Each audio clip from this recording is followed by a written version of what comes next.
Welcome to Madasaling Pinoy, your prayer partner.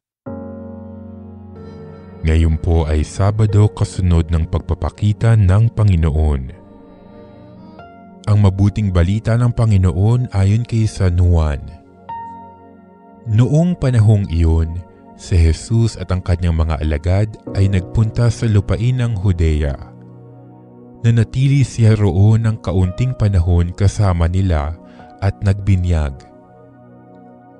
Si Juan ay nagbibinyag rin naman noon sa Enon, malapit sa Salim, sapagkat maraming tubig doon.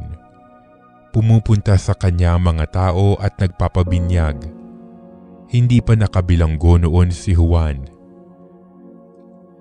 Minsan, nakatalo ng mga alagad ni Juan ang isang Hudyo tungkol sa tanging paraan ng paglilinis. Kaya't pumunta sila kay Juan at sinabi sa kanya, "Rabay, yaong pong lalaking kasama ninyo sa ibayo ng Jordan na inyong pinatututuhanan ay nagbibinyag din at nagpupunta sa kanya ang lahat." Sumagot si Juan, "Walang tatanggapin ang tao malibang ipagkaloob sa kanya ng Diyos. Kayo na rin ang makapagpapatunay na sinabi kong hindi ako ang Kristo. Sugo lamang akong mauuna sa kanya.